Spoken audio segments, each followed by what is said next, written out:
The saloon doors swung open with a violence that silenced every conversation in the smoke-filled room, and Diana Fletcher knew in that moment that her husband had finally crossed a line from which there would be no return.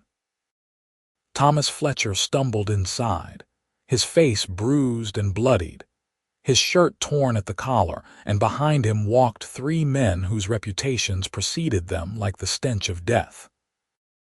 Diana stood frozen by the bar where she had been serving drinks, the glass in her hand, trembling so hard that whiskey sloshed over the rim and burned her fingers. It was August of 1883 in Deeming, New Mexico, and the heat outside was merciless, but the chill that ran down her spine had nothing to do with temperature. "Diana," Thomas called out, his voice cracking with something between fear and shame. "Diana, come here." She set down the glass with deliberate slowness, wiping her hands on her apron.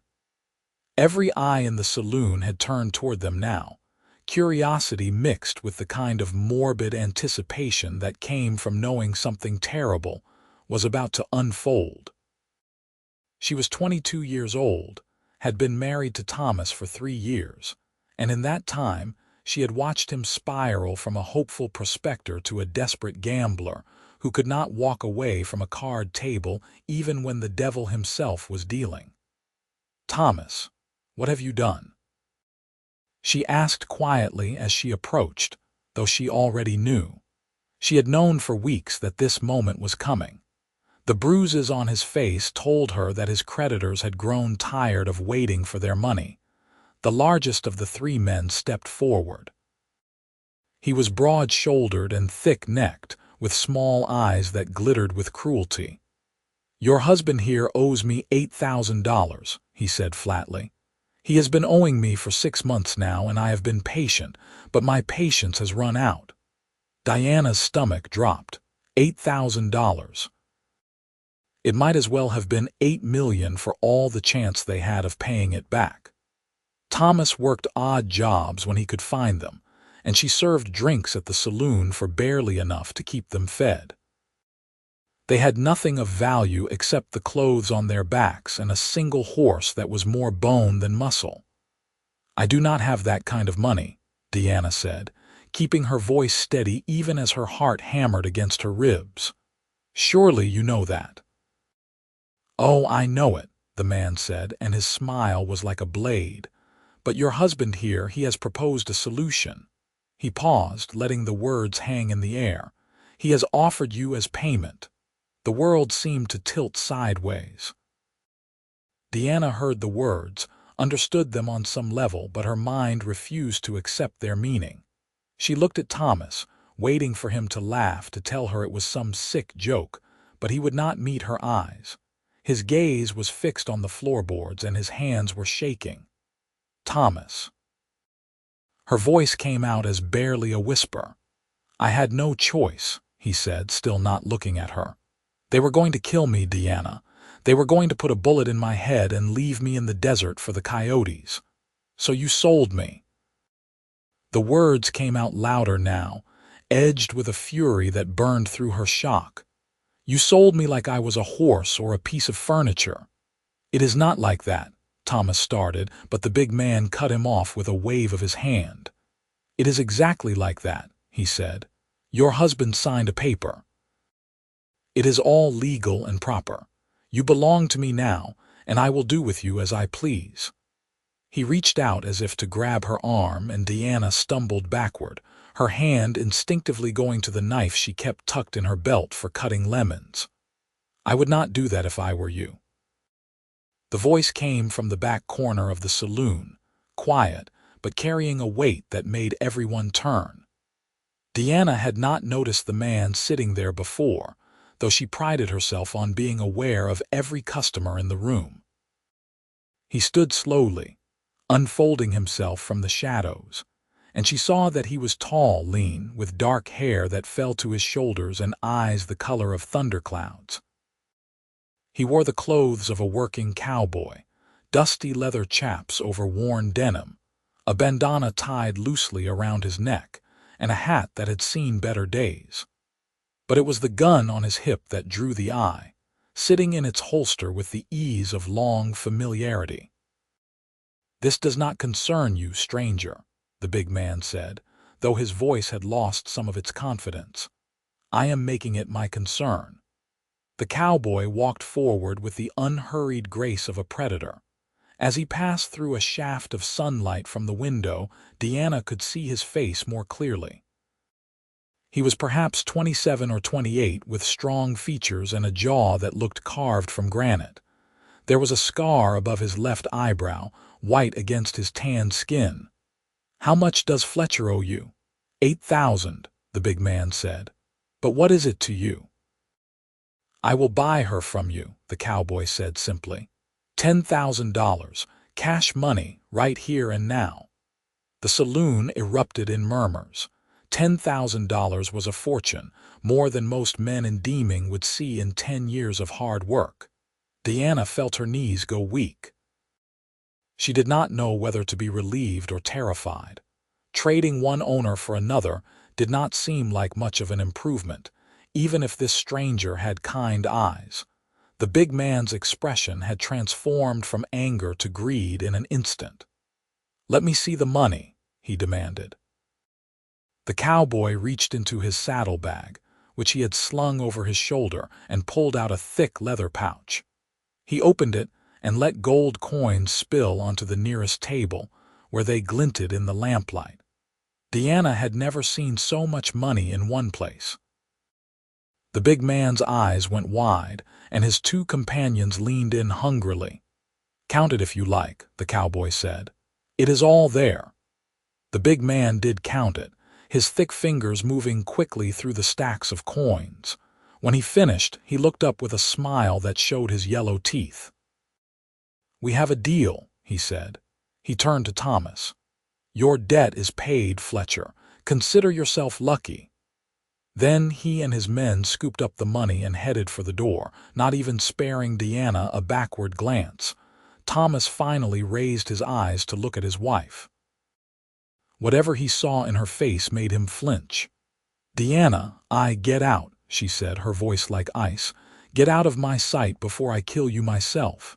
"But where will I go?" "I do not care if you go straight to hell," Deanna said. "Just go." Thomas looked as if he might argue, but the expression on Diana's face must have convinced him otherwise. He turned and stumbled out of the saloon, leaving her alone with the stranger who had just purchased her like livestock. The cowboy watched Thomas leave, then turned to Deanna. Up close, she could see that his eyes were not just gray but had flecks of blue in them, like storm clouds shot through with lightning. "My name is Vincent Zimmerman," he said quietly. "And before you ask, no, I am not planning to treat you the way that man would have." "Then what are you planning?" Deanna asked, proud that her voice did not shake. "To give you a choice," Vincent said. "You can walk out that door right now free and clear. I will not stop you. Or you can come with me to my ranch outside of town, where you will have a safe place to stay and honest work if you want it. No chains, no demands. Just a chance to figure out what comes next." Deanna stared at him, searching his face for any sign of deceit. She had been lied to by men before, had believed Thomas when he promised her a good life, and look where that had gotten her. But something in Vincent's steady gaze made her want to trust him, even against her better judgment. "Why would you do this?" she asked. "Why would you spend $10,000 on a stranger?" Vincent was quiet for a moment, as if considering his words carefully. "Because I know what it is like to be treated as if you are worth nothing," he said finally. "And because no human being should be bought and sold like property. What your husband did was legal, maybe, but it sure as hell was not right." Deanna felt tears prick at her eyes, but she blinked them back furiously. She had not cried when Thomas hit her during his drunken rages, and she would not cry now. "I have nowhere else to go," she admitted. "Everything I owned was in the room Thomas and I rented, and I cannot go back there." "Then come with me," Vincent said, and he held out his hand. Deanna looked at that outstretched hand for a long moment, then placed her palm against his. His skin was warm and calloused from hard work, and his grip was firm but gentle. "All right," she said. "I will come with you." They left the saloon together, walking out into the blazing afternoon sun. Vincent's horse was tied to the hitching post, a beautiful buckskin mare with intelligent eyes. "This is Sage," Vincent said, patting the horse's neck affectionately. "She is good-tempered and will not mind carrying two for a while." He helped Diana mount first, then swung up behind her with easy grace. Diana was acutely aware of his closeness, his chest against her back, his arms on either side of her as he took the reins. She told herself it was only practical, that they could not walk the 5 miles to his ranch in this heat, but her heart was beating fast all the same. They rode in silence for a while, leaving Deeming behind and heading into the open desert. The landscape was harsh and beautiful, all red rocks and scrub brush beneath an endless blue sky. Deanna had lived in New Mexico for 3 years, but she had rarely left town. Seeing it like this, vast and unforgiving and somehow magnificent, made her feel both small and strangely free. "How long have you had your ranch?" she asked, more to break the silence than because she truly wanted to know. 4 years, Vincent said. "I bought it with money I saved from working cattle drives. It is not much, just a small house and a barn, a few dozen head of cattle. But it is mine, and no one can take it from me." There was pride in his voice, and Deanna found herself respecting that. She knew what it meant to want something of your own, to carve out a place in the world through sheer stubbornness and hard work. Thomas had never understood that. He had always been looking for the easy fortune, the lucky break that would make him rich overnight. "What will people in town say?" Deanna asked. "When they learn I am living at your ranch, let them say what they want," Vincent replied. "Anyone who knows me knows I would not dishonor a woman under my protection, and anyone who does not know me does not matter." Deanna found herself smiling despite everything. There was something refreshing about his straightforward honesty, so different from the smooth lies Thomas had always told. "You are not like most men I have met," she said. "I will take that as a compliment," Vincent said, and she could hear the smile in his voice. The ranch appeared on the horizon about an hour later, shimmering in the heat like a mirage.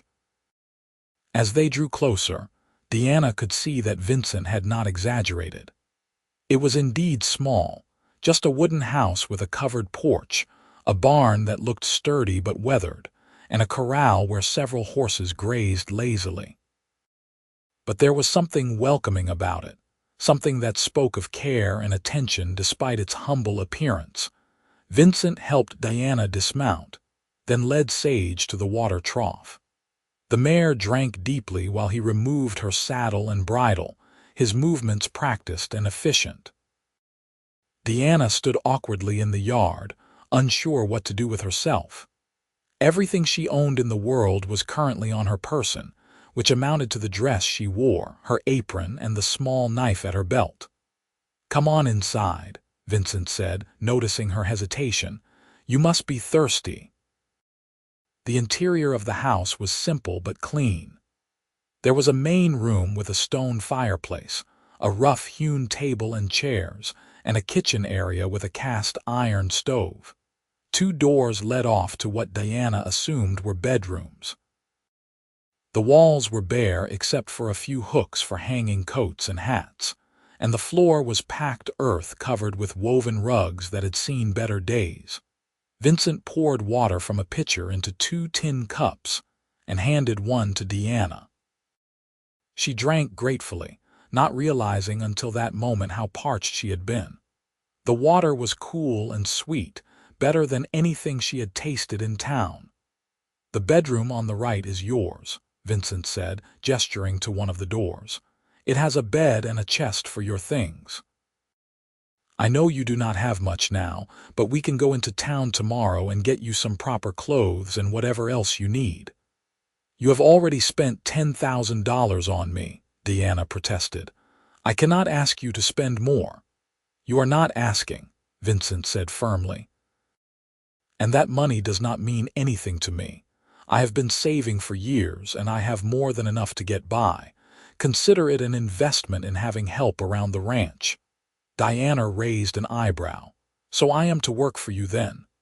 "Only if you want to," Vincent said. "Like I told you, you are free to leave whenever you choose. But if you stay, well, there is always work to be done on a ranch, and I could use the help. I will pay you fair wages, and you will have room and board. It is an honest arrangement, nothing more." Deanna studied him carefully. She had spent 3 years learning to read men, to spot the lies in their eyes and the hidden meanings behind their words. But Vincent met her gaze steadily, without flinching or looking away, and she could see only sincerity there. "All right," she said. "I will stay, at least for now. And I will work for you, as long as the arrangement remains honest." "You have my word," Vincent said, and somehow Deanna knew that his word meant something. That first evening was strange and awkward. Vincent cooked dinner, a simple meal of beans and cornbread, and they ate together at the table. Deanna found herself stealing glances at him when she thought he was not looking, trying to understand this man who had spent a fortune to free her from a terrible fate, and asked for nothing in return. He was handsome in a rough-hewn way, with strong hands and a quiet confidence that she found oddly comforting. But more than that, he seemed genuinely kind, and Deanna had learned the hard way how rare that quality truly was. After dinner, Vincent showed her around the ranch properly. There were 12 horses in total, including Sage, and about 40 head of cattle that roamed the open range during the day and were brought in closer at night. He had a chicken coop behind the house with a dozen hens that provided eggs, and a small vegetable garden that was struggling in the harsh climate, but managing to produce tomatoes and peppers. "It is not much," Vincent said as they stood on the porch watching the sun set over the desert, painting the sky in shades of orange and pink and deep purple. "But I have built it myself, and I am proud of it." "You should be," Deanna said softly. "It is more than most people ever have." They stood in companionable silence as darkness fell, and the stars began to emerge, bright and uncountable in the clear desert sky. Deanna felt something loosen in her chest, some tight knot of fear and anger that had been there for so long she had forgotten what it felt like to be without it. She was not foolish enough to think that everything would be easy from here on out, but for the first time in years, she allowed herself to feel a small flicker of hope. "Thank you," she said, the words coming out more roughly than she intended, "for what you did today. I know I have not said it yet, but thank you." Vincent turned to look at her, his face half in shadow. "You do not owe me thanks," he said. "What I did, any decent man would have done." "But most men are not decent," Deanna replied. "I have learned that the hard way." "Then I am glad to prove you wrong," Vincent said, and his smile was gentle. That night, Deanna lay in the unfamiliar bed in the small room that was now hers, staring at the ceiling and trying to process everything that had happened. This morning she had woken up as Thomas Fletcher's wife, trapped in a miserable marriage with no way out. Tonight she was sleeping in a stranger's house, technically owned by him according to some twisted paper her husband had signed, but freer than she had been in years. She thought about Thomas, wondered where he had gone and whether she would ever see him again. Part of her hoped she would not. He had betrayed her in the worst possible way, had been willing to let her be violated and abused to save his own worthless skin. Whatever love she had once felt for him had curdled into something bitter and cold. But mostly she thought about Vincent, this mysterious cowboy who had appeared out of nowhere like something from a fairy tale. She told herself not to be foolish, not to mistake kindness for anything deeper. He had helped her out of decency, nothing more. But as she drifted off to sleep, she could not help remembering the feel of his arms around her as they rode, the warmth of his chest against her back, and the strange sense of safety she had felt in his presence. The days that followed fell into a rhythm. Deanna woke early, before the sun rose, and helped Vincent with the morning chores. She fed the chickens and collected eggs while he tended to the horses. Then they would have breakfast together, usually coffee and whatever Deanna could cobble together from the sparse provisions in the kitchen. After breakfast, Vincent would ride out to check on the cattle while Deanna stayed behind to clean the house, mend clothes, or work in the garden. At first, Deanna had been worried that the arrangement would feel awkward or forced, but she quickly discovered that Vincent was easy to be around. He did not talk much, but when he did, his words were thoughtful and sincere. He never pressed her with questions about her past, or made her feel uncomfortable about what had happened with Thomas. Instead, he treated her with a quiet respect that she found herself craving more of each day. On the third day, Vincent kept his promise and took her into town to buy supplies. Deanna had been nervous about returning to Deeming, afraid of running into Thomas or the men he had owed money to, but Vincent assured her that she would be safe with him. They rode Sage together again, and Deanna found herself relaxing into the familiar warmth of his presence behind her. The general store was run by a stern-faced woman named Mrs. Patterson, who looked Deanna up and down with obvious disapproval. Deanna was used to such looks and ignored it, focusing instead on selecting practical items. She chose 2 sturdy work dresses, a pair of boots, a warm coat for when winter came, and various other necessities. Vincent paid without complaint, though Deanna kept careful track of every penny spent in her head, determined to pay him back through her work. As they were leaving the store, they encountered Sheriff Morrison on the wooden sidewalk. He was a grizzled man in his 50s with a thick mustache and eyes that missed nothing. "Vincent," he said with a nod. Then his gaze shifted to Deanna. "Mrs. Fletcher." "It is just Deanna now," she said quietly. The sheriff's eyebrows rose. "Thomas left town 2 days ago," he said. "Took the stage heading east. I heard about what happened at the saloon. That was a generous thing you did, Vincent." "It was the right thing," Vincent said simply. "Still, folks are talking," the sheriff said, not unkindly. "You know how people are in a small town. Just thought you should know." "I appreciate the warning," Vincent said, "but like I have said before, I do not much care what people think." The sheriff smiled faintly. "No, I do not suppose you do. You take care, both of you." As they rode back to the ranch, Deanna asked, "Does it bother you? What people might be saying?" "Not even a little bit," Vincent said. "I know the truth and so do you. That is all that matters." Deanna found herself smiling.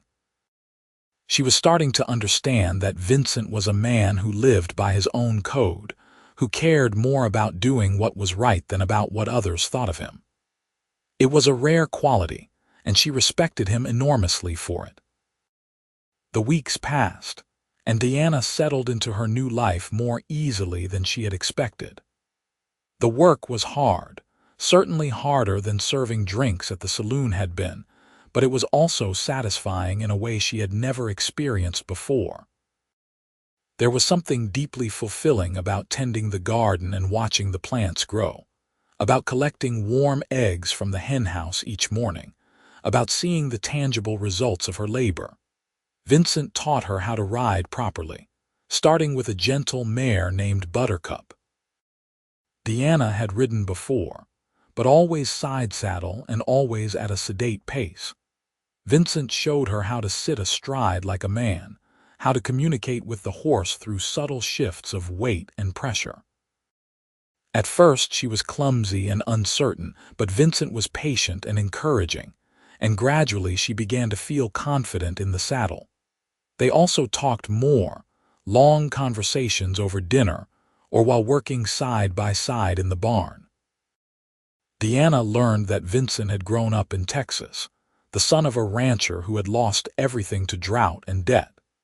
He had left home at 16 and spent 10 years working cattle drives, saving every penny until he had enough to buy his own place.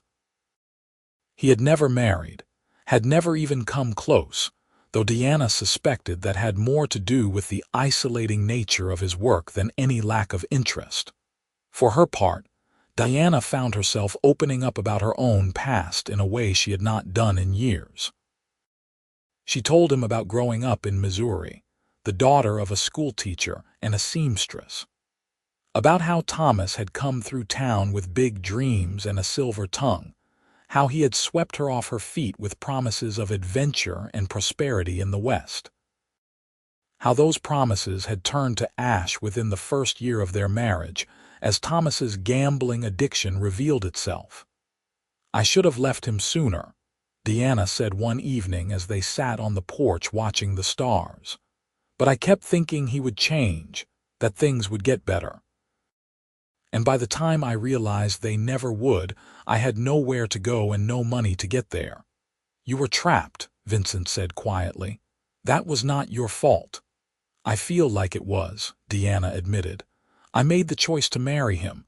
I should have seen what he was." "People are good at hiding their true nature when they want something," Vincent said. "Thomas showed you what you wanted to see. You cannot blame yourself for believing him." Deanna turned to look at him, surprised by the understanding in his voice. "You sound like you are speaking from experience." Vincent was quiet for a moment, his gaze fixed on the horizon. "My father was a hard man," he said finally. "Not cruel exactly, but distant, cold. I spent my whole childhood trying to earn his approval, his affection, and I never could. When I finally left, I realized that the problem was not with me. Some people just do not have love to give, no matter how much you deserve it." Diana felt her heart ache for the lonely boy Vincent must have been. Without thinking, she reached out and placed her hand over his where it rested on the porch rail. His skin was warm beneath her palm, and she felt him startle slightly at the touch before his hand turned to clasp hers gently. "I am sorry," she said softly. "It was a long time ago," Vincent said, but he did not pull his hand away. They sat like that for a while, hands linked, neither of them speaking. Diana was acutely aware of every point of contact between them, of the way her pulse seemed to quicken at his nearness. She told herself it was just gratitude she felt, appreciation for his kindness and protection. But deep down, she knew it was more than that. She was beginning to care for Vincent Zimmerman in a way that had nothing to do with obligation, and everything to do with the steady goodness she saw in him every day. It was early October when Deanna first realized that she was falling in love with Vincent. The weather had cooled slightly, though it was still warm during the day, and the desert had taken on a golden quality in the slanting autumn light. Deanna had been living at the ranch for almost 2 months, and in that time, her entire world had transformed. She no longer woke up with a knot of dread in her stomach, no longer flinched at sudden movements or loud noises. The bruises on her soul, left by Thomas's cruelty and indifference, were slowly healing. And at the center of that healing was Vincent, steady and patient and kind. It happened on a perfectly ordinary day. Diana had been in the garden, harvesting the last of the tomatoes before the first frost could claim them. Vincent had been working on repairing a section of fence that the cattle had damaged, but he came up to the house for water and found her kneeling in the dirt, her dress dusty and her face flushed from the sun. "You look happy," he said, and there was something in his voice that made Deanna look up. Their eyes met, and in that moment, Deanna felt something shift inside her, like a door opening onto a room filled with light. She was happy. For the first time in years, she was genuinely, deeply happy. And it was because of him, because of the life they were building together, because of the way he looked at her as if she mattered, as if she was someone worth caring about. "I am happy," she said, her voice barely above a whisper. "I did not think I ever would be again, but I am." Vincent set down his water cup and crossed the garden to where she knelt. He held out his hand to help her up, and when she took it, he pulled her to her feet with gentle strength. They stood close together, Deanna still holding the basket of tomatoes in one hand, Vincent's fingers warm around hers. "Deanna," he said, and her name on his lips sounded like a prayer. "I need to tell you something." Her heart began to race. "What is it?" "These past 2 months have been the best of my life," Vincent said, his gray eyes intense on hers. "Having you here, working beside you, talking with you every day, it has made me realize how empty my life was before. I know the circumstances that brought you here were terrible, and I know you might not be ready to think about the future yet. But I need you to know that I have feelings for you, Deanna, strong feelings, and if you ever feel the same way, I would be honored to court you properly." Diana's breath caught in her throat. She had hoped, had dreamed, but had been afraid to let herself truly believe that Vincent might feel the same way she did. "Vincent," she said, and her voice shook with emotion, "I do feel the same way. I have been fighting it, telling myself it was too soon, that I should not trust my own heart after what happened with Thomas. But I cannot fight it anymore. I care for you deeply." The smile that spread across Vincent's face was like sunrise breaking over the desert, transforming his usually serious features into something radiant. "Can I kiss you?" he asked, his voice rough with emotion. "Yes," Deanna breathed, and then his lips were on hers, gentle and sweet and perfect. It was nothing like kissing Thomas had been. There was no demand in it, no expectation of anything more. It was simply a meeting of lips, tender and respectful, filled with promise and hope. When they finally pulled apart, both of them were smiling, and Deanna felt as if her heart might burst from the joy of it. "I want to do this right," Vincent said, cupping her face gently in his calloused hands. "I want to court you properly, take you to dinner in town, bring you flowers, all of it. You deserve to be cherished, Deanna." "You have already been cherishing me," Deanna said, covering his hands with hers. "Every day since you brought me here, you have been showing me what it means to be treated with respect and kindness. I do not need grand gestures, Vincent. I just need you." "You have me," Vincent promised, "for as long as you want me." "Then I suspect you are stuck with me for a very long time," Deanna said, and kissed him again. Their courtship, if it could be called that, was conducted in the quiet privacy of the ranch. Vincent did take Deanna to dinner in town one evening, to the small restaurant attached to the hotel, and Deanna could feel the stares and whispers of the other diners. But Vincent seemed oblivious to it all, his attention focused entirely on her, and Deanna found that she did not care what anyone thought. She was happy, and that was all that mattered. Mostly, though, they spent their time working together on the ranch, stealing kisses in the barn or sitting close together on the porch in the evenings. Vincent was everything Thomas had not been: thoughtful, attentive, genuinely interested in her thoughts and opinions. He asked her about her dreams, her fears, her hopes for the future. He listened when she talked, really listened, and valued what she had to say. Diana found herself blossoming under his care like one of the plants in her garden. The frightened, beaten-down woman who had walked out of that saloon 2 months ago was slowly being replaced by someone stronger, more confident. Vincent made her feel capable and valued, and in his arms, she felt truly safe for the first time in her adult life. It was late October when the past came back to haunt them. Deanna was alone at the ranch, Vincent having ridden into town to pick up supplies. She was in the kitchen, kneading dough for bread, when she heard the sound of a horse approaching. Wiping her hands on her apron, she went to the door and felt her blood run cold. Thomas Fletcher sat astride a bony mare, looking even worse than he had the last time she had seen him. His clothes were filthy, his face gaunt, and there was a wild, desperate look in his eyes that Deanna recognized all too well. He had been gambling again, and by the looks of him, he had lost badly.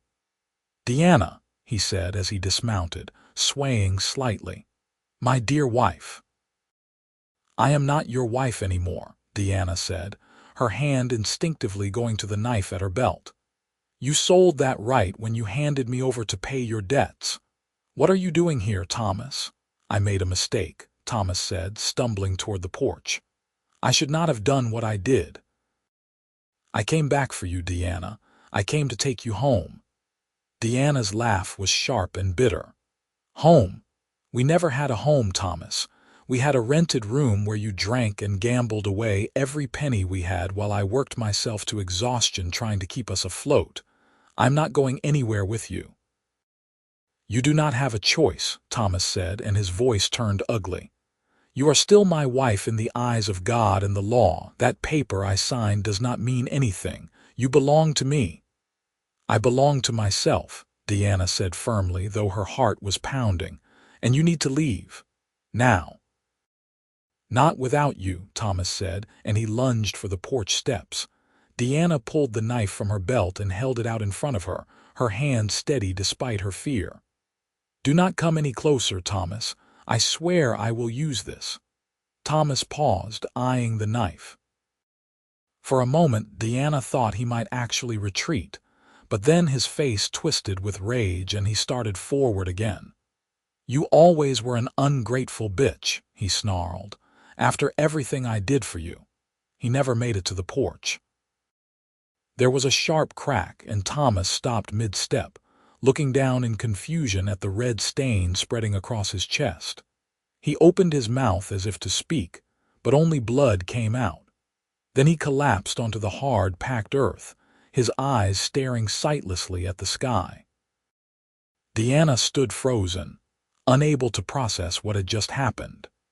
Then she heard the sound of a horse approaching fast and turned to see Vincent riding toward the ranch at a gallop, his rifle still in his hand.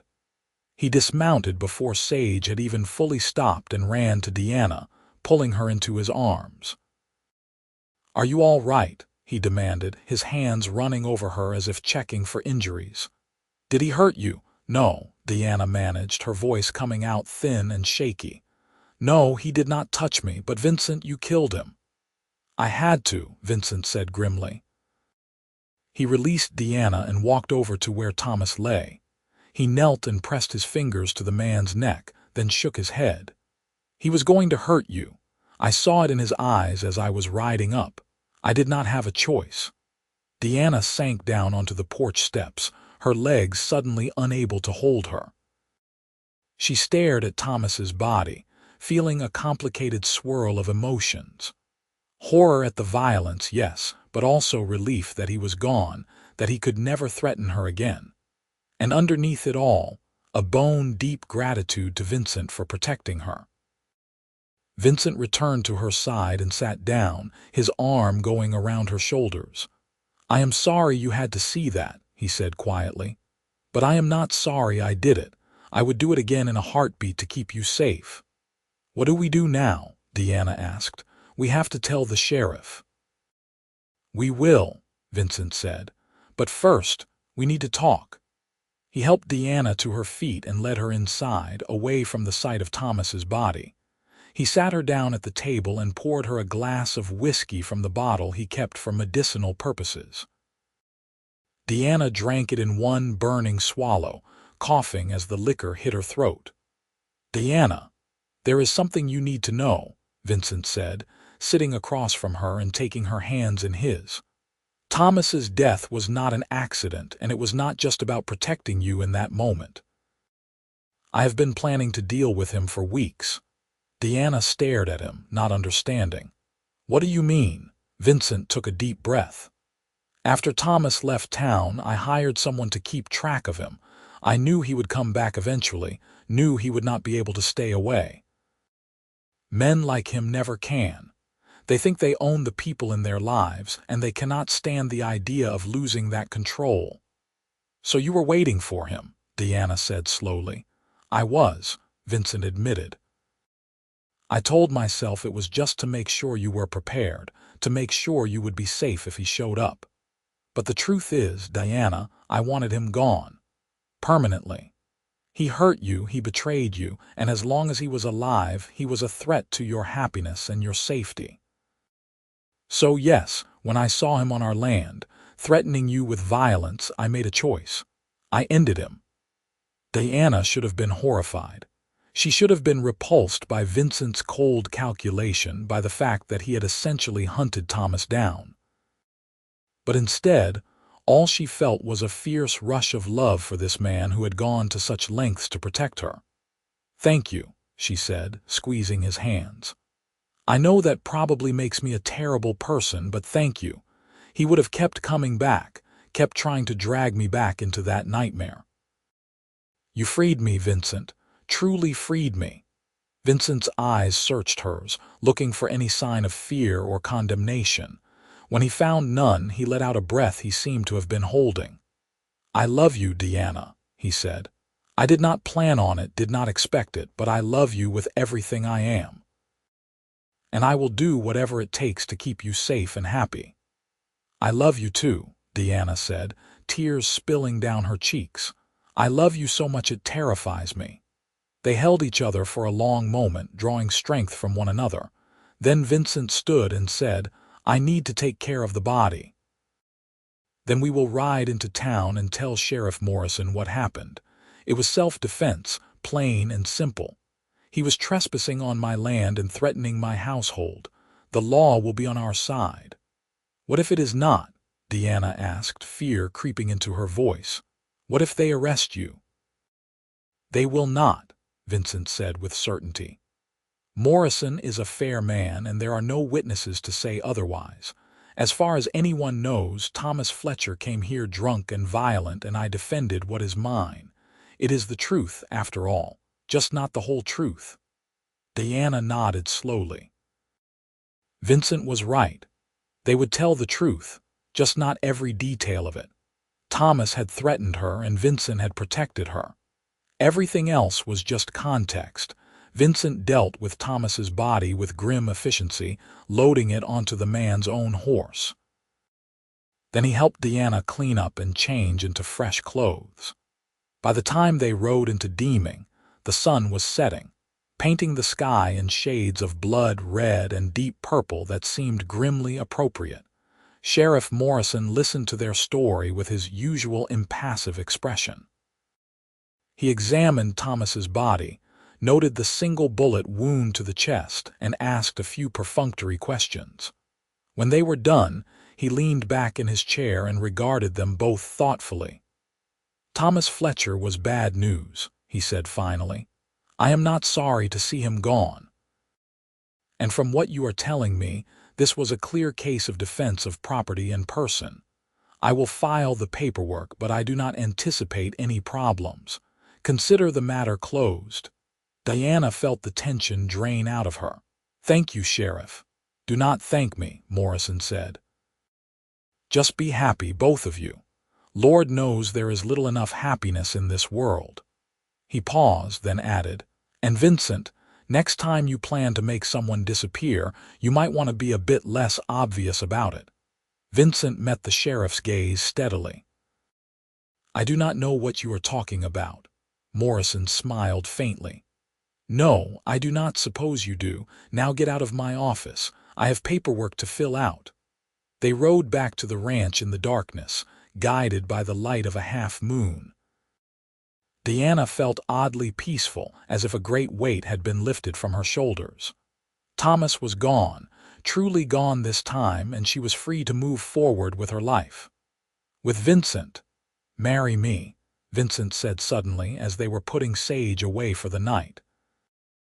Deanna froze, the brush she had been using on the horse's coat stilling in her hand.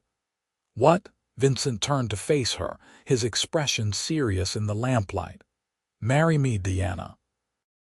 I know it has not been long, and I know you have been through hell, but I do not want to waste another day without you being mine in every way that matters. Marry me, and let me spend the rest of my life making you happy." Deanna felt tears well up in her eyes again, but this time they were tears of pure joy. "Yes," she said, her voice breaking. "Yes, Vincent, I will marry you." He crossed the barn in 3 long strides and swept her into his arms, lifting her off her feet and spinning her around. Deanna laughed, a sound of pure delight that echoed in the rafters, and when he set her down, they kissed with the passion and tenderness of 2 people who had found in each other exactly what they had been searching for all their lives. They were married 3 weeks later in a small ceremony at the church in Deeming. Deanna wore a new dress of deep blue silk that Vincent had insisted on buying her, and Vincent wore his Sunday best, his hair neatly trimmed and his boots polished to a shine. The ceremony was simple and brief, attended only by Sheriff Morrison and a few of Vincent's ranching neighbors who had become friendly over the years. But to Deanna, it was perfect. As she stood beside Vincent and spoke her vows, she thought about how far she had come from that terrible day in the saloon. She had been bought and sold like property, had watched her husband sell her to save his own worthless skin, and had been prepared to face a future of degradation and abuse. Instead, she had found love, real love, with a man who valued her and cherished her and would move heaven and earth to keep her safe. Their wedding night was everything Deanna had hoped it would be, and nothing like her experiences with Thomas. Vincent was patient and gentle, taking his time to learn her body and bring her pleasure she had not known existed. He worshipped her with his hands and his mouth, whispering words of love and devotion that made her heart swell to bursting. And when they finally came together, it was with a tenderness and passion that left them both breathless and clinging to each other in the darkness. "I love you," Vincent murmured against her hair as they lay tangled together afterward. "My beautiful, brave Deanna, you are everything to me." "And you are my salvation," Deanna replied, pressing a kiss to his chest. "My love and my home." The winter that followed was mild by New Mexico standards, and Deanna and Vincent settled into married life with easy contentment. They worked the ranch together, made improvements to the house, and spent the long evenings talking and making love and simply enjoying each other's company. Deanna had never been so happy, had never felt so complete. In early spring, Deanna realized she was pregnant. She had suspected for a few weeks, but she waited until she was certain before telling Vincent. She chose to reveal the news over dinner one evening, casually mentioning that they might need to build an extra room onto the house in the next few months. Vincent looked at her blankly for a moment, then understanding dawned in his eyes. "Deanna, are you saying, 'I am pregnant,'" she confirmed, unable to keep the smile from her face. "We are going to have a baby." Vincent let out a whoop of joy that startled the horses in the corral. He swept Deanna up into his arms, spinning her around just as he had the night he proposed, laughing with pure delight. "We are going to have a baby," he repeated, as if he could not quite believe it. "Deanna, that is the best news I have ever heard. Are you happy?" Deanna asked, though the answer was obvious in his face. "Happy does not even begin to cover it," Vincent said, setting her down carefully as if she were made of glass. "You have given me everything, Deanna, everything I never knew I wanted or needed. A home, a family, a reason to wake up every morning with a smile on my face. I love you so much." "I love you too," Deanna said, touching his face gently. "And we are going to be such good parents to this baby." True to his word, Vincent began building an extra room onto the house, working tirelessly to have it finished before the baby arrived. Deanna continued to help with the ranch work as much as she could, though Vincent fretted constantly about her overdoing it. She found his concern endearing rather than stifling, a reminder of how different he was from Thomas, who had never cared about her well-being at all. As her belly grew round with their child, Diana felt a contentment she had never thought possible. She would stand in the doorway of the house, watching Vincent work on the new room and marvel at how her life had transformed. A year ago, she had been trapped in a nightmare, married to a man who saw her as nothing more than property. Now she was married to a man who loved her, cherished her, and was building a nursery for their child with his own 2 hands. The baby came on a warm afternoon in late September of 1884, just over a year after that fateful day in the saloon. Deanna's labor was long and difficult, but Vincent never left her side, holding her hand and wiping her brow and murmuring encouragement. When the midwife from town finally placed their son in Diana's arms, both parents wept with joy. "He is perfect," Vincent said, his voice thick with emotion as he gazed down at the tiny red-faced infant. "Absolutely perfect." "What should we name him?" Diana asked, exhausted but glowing with happiness. Vincent thought for a moment. "What about James?" he suggested. "James Zimmerman." "It is a strong name, a good name." "James," Diana repeated, testing how it sounded. "I love it. James Vincent Zimmerman." Their son was a healthy, happy baby who grew strong and sturdy under his parents' devoted care. Vincent proved to be a natural father, patient and gentle with the infant, willing to wake in the night for feedings and changings without complaint. Diana watched him cradling their son and felt her love for him deepen even further. The years passed in a blur of contentment.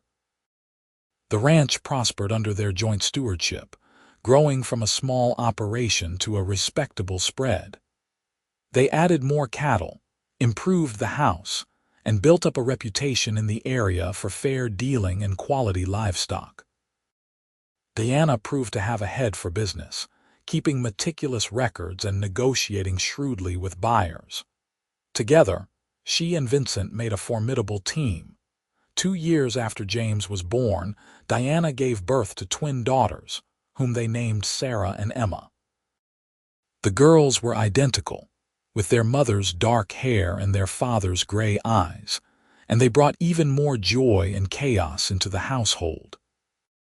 Vincent built yet another addition to the house, grumbling good-naturedly about how he spent more time building than ranching these days, but Diana could see how proud he was of their growing family.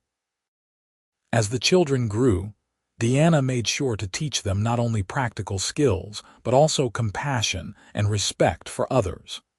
She told them stories of hardship and triumph, of second chances and redemption. She never told them the full truth about how she and Vincent had met, but she made sure they understood that their father was the finest man she had ever known, and that they should aspire to his kindness and strength of character. Vincent, for his part, taught the children everything he knew about ranching and horses and the unforgiving beauty of the desert. He was firm but fair, quick to praise and slow to anger, and the children adored him. On warm evenings, the whole family would sit on the porch that Vincent had expanded multiple times, watching the sun set over their land, and Diana would feel a profound gratitude for the life they had built together. It was on one such evening, when the children were older and playing in the yard, that Vincent turned to Diana and said, "Do you ever think about that day in the saloon?" Diana considered the question. "Sometimes," she admitted, "but not with sadness or regret. That day was the worst day of my life, but it was also the beginning of the best part of my life. If Thomas had not done what he did, I never would have met you." "I think we would have found each other somehow," Vincent said, taking her hand. "We were meant to be together, Diana." "I truly believe that," "So do I," Deanna said, leaning her head on his shoulder. "So do I." Vincent was quiet for a moment, then said, "I never told you what happened to the money." Deanna looked up at him in surprise. "What money?" "The $10,000 I paid for you," Vincent said. "It was not my money." "Well, not exactly." Deanna sat up straight, her interest piqued. "What do you mean?" "I had been tracking those men who Thomas owed money to," Vincent explained. "The leader, the big one, he had a reputation for violence and extortion. He had hurt a lot of people over the years, taken things that did not belong to him. So I followed him after he left the saloon with my money, waited until he was alone, and I took it back, along with quite a bit more that he had stolen from others." Diana stared at him. "You robbed him." "I prefer to think of it as redistributing ill-gotten gains," Vincent said with a slight smile. "I returned most of it to the people he had taken it from. The rest I kept, and I used it to expand the ranch. So, in a way, the money that built our life together came from the man who would have destroyed yours." Deanna shook her head in amazement. "Is there anything you did not think of?" "I thought of everything when it came to protecting you," Vincent said seriously. "And I would do it all again without hesitation." "What happened to him?" Deanna asked. "The man with the money," Vincent's expression was unreadable. "He disappeared. A few days after Thomas died, he and his 2 companions left town and were never seen again. Some folks say they headed to California. Others think they might have run into trouble out in the desert. The desert can be very unforgiving, you know." Deanna looked into her husband's eyes and saw the truth there, though he would never speak it aloud. Vincent had not just made Thomas disappear. He had eliminated every threat to her safety and happiness, had cleared away the darkness of her past so completely that nothing remained but light. She should have been horrified, should have been repulsed by what he had done. Instead, she felt only love and gratitude. "Thank you," she said softly, "for everything you have done for me, for everything you continue to do. You saved me, Vincent. In every way a person can be saved." "You saved me too," Vincent said, cupping her face in his hands. "Before you, I was just existing, going through the motions. You gave me a reason to truly live, Deanna. You and our children are everything to me." They kissed as the sun set behind them, their children's laughter ringing out across the yard, and Deanna thought that this was what happiness truly meant. Not the absence of hardship or pain, but the presence of love and family and a future filled with hope. The years continued to pass, each one bringing its own joys and challenges. James grew into a thoughtful young man with his father's quiet strength and his mother's business acumen. Sarah and Emma remained inseparable, 2 halves of the same whole, both of them with their mother's spirit and determination. Vincent and Deanna added one more child to their family, a daughter they named Grace, who arrived when Deanna was 31 and surprised them both with her late appearance. The ranch continued to prosper, becoming one of the most successful operations in southern New Mexico. Vincent's reputation for fairness and quality spread, and buyers came from as far away as El Paso to purchase his cattle. Deanna managed the financial side of things with skill and precision, ensuring that they not only made money but saved it wisely, building a secure future for their children.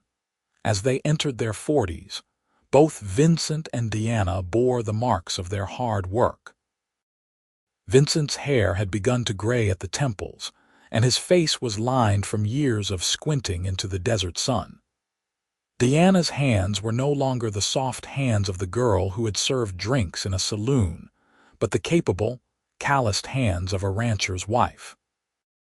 But to each other, they were as beautiful as the day they had met, and their love had only deepened with time. On their 15th wedding anniversary, Vincent took Deanna on a rare trip away from the ranch. They left the children in the capable hands of a trusted neighbor, and rode out into the desert to a place Vincent had discovered years before. A hidden canyon with a natural spring that created a small oasis in the midst of the harsh landscape. They made camp beneath the stars, and as they lay together on their bedroll, Vincent said, "Do you remember when I asked you to marry me? I told you I wanted to spend the rest of my life making you happy." "I remember," Deanna said, tracing lazy patterns on his chest. "You have kept that promise, Vincent, every single day." "Good," Vincent said, "because I plan to keep making that promise for as long as I draw breath. You are the best thing that ever happened to me, Deanna Zimmerman, the very best." "And you are mine," Deanna replied. "My love, my partner, my home. Everything good in my life started the day you walked into that saloon." They made love under the stars, slow and tender, reaffirming the bond that had only grown stronger over the years. And as Deanna lay in her husband's arms afterward, listening to the steady beat of his heart, she thought about the girl she had been 15 years ago, desperate and afraid and certain that her life was over. That girl could never have imagined this future, could never have dreamed that from such darkness could come so much light. But life had a way of surprising you, of offering second chances when you least expected them. And Diana had seized that second chance with both hands, had built a life of love and family and contentment from the ashes of her old life. As the years moved into the 1890s, the Fletcher Zimmerman children began to come of age. James, the eldest, showed a natural aptitude for ranching and announced his intention to stay and work the family land. The twins, Sarah and Emma, both fell in love with brothers from a neighboring ranch, leading to a double wedding that was the talk of the county for months. Grace, the baby of the family, surprised everyone by developing a passion for teaching and announced plans to attend college back east. Vincent and Diana supported each of their children's choices, proud of the people they had become. They had raised them with love and values, had taught them to be kind and strong and to value hard work and integrity above all else. Now they watched with bittersweet pride as their children began to forge their own paths in the world. On a warm evening in June of 1899, as Vincent and Deanna sat on their porch watching another spectacular sunset, Deanna said, "We did well, did we not? With our children, with our life." "We did more than well," Vincent said, his arm around her shoulders. "We built something lasting, something meaningful, and we did it together." "Together," Deanna repeated, liking the sound of the word. "That is what we have always been from the very beginning. Partners. Partners and lovers and best friends," Vincent added. He was quiet for a moment, then said, "Deanna, there is something I need to tell you." Deanna felt a flutter of concern at his serious tone. "What is it?" "I am sick," Vincent said quietly. "I did not want to tell you until I was certain, but the doctor in town confirmed it last week. My heart is failing. He says I might have a few years, maybe less." Deanna felt as if the ground had dropped out from beneath her. "No," she said, her voice breaking. "No, Vincent, that cannot be true." "I am afraid it is," Vincent said gently. "But Deanna, listen to me. I have had a good life, a better life than I ever could have hoped for. You gave me that. You gave me love and family and happiness beyond measure. I am not afraid of dying, not when I have lived so fully."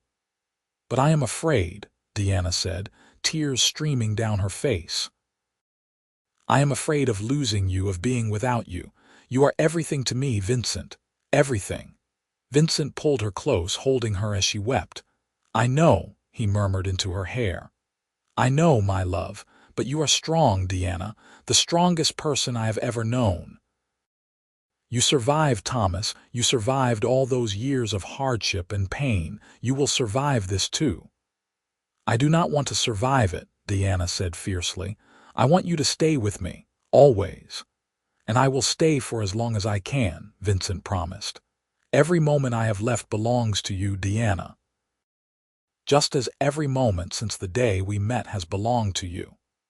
Vincent lived for 3 more years after his diagnosis, years that Diana treasured with an intensity that bordered on desperation.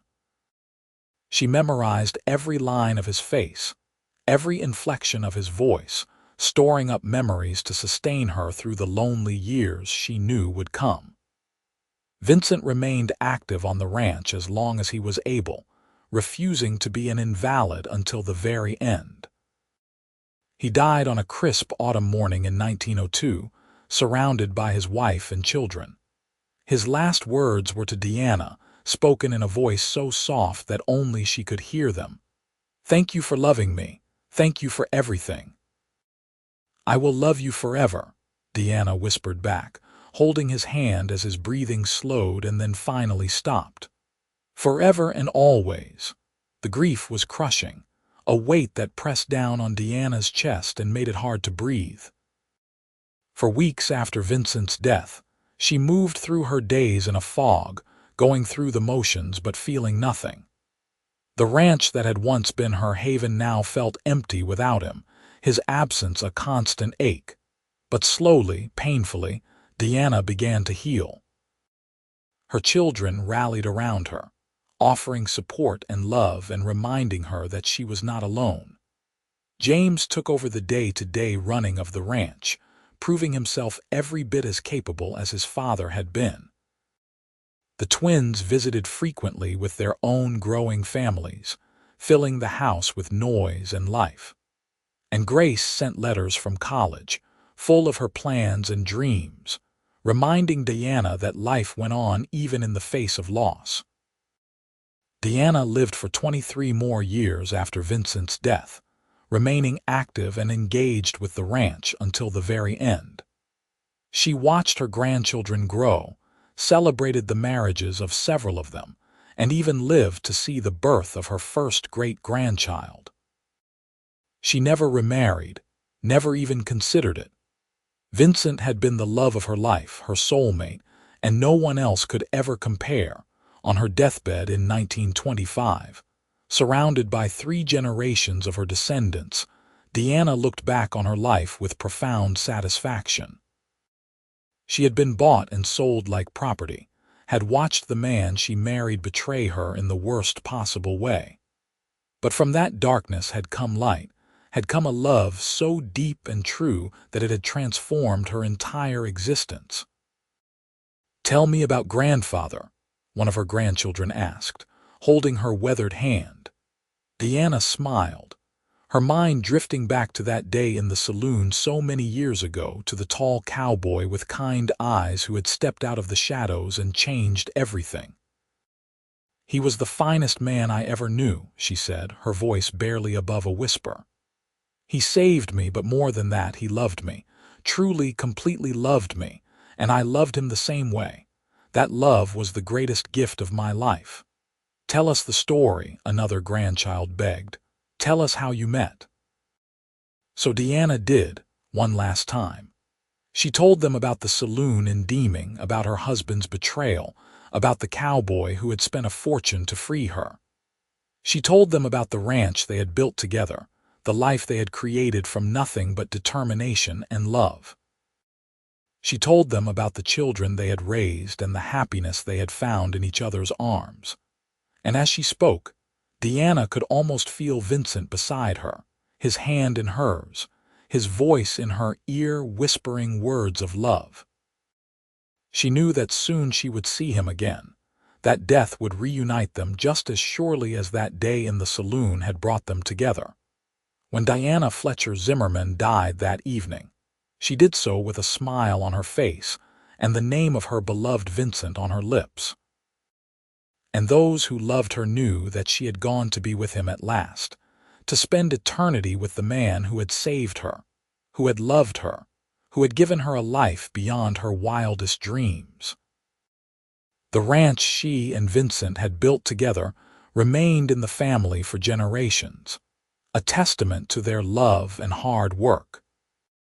And the story of how they met, of how a cowboy had bought a woman in a saloon and then given her not servitude but freedom, not chains but wings, became a cherished family legend passed down through the years. It was a story of darkness transformed into light, of love conquering all obstacles, of two souls finding each other against impossible odds. It was a story of the Old West, of hard times and harder choices, but above all, it was a love story. The greatest love story Deanna had ever known. The love story of her life.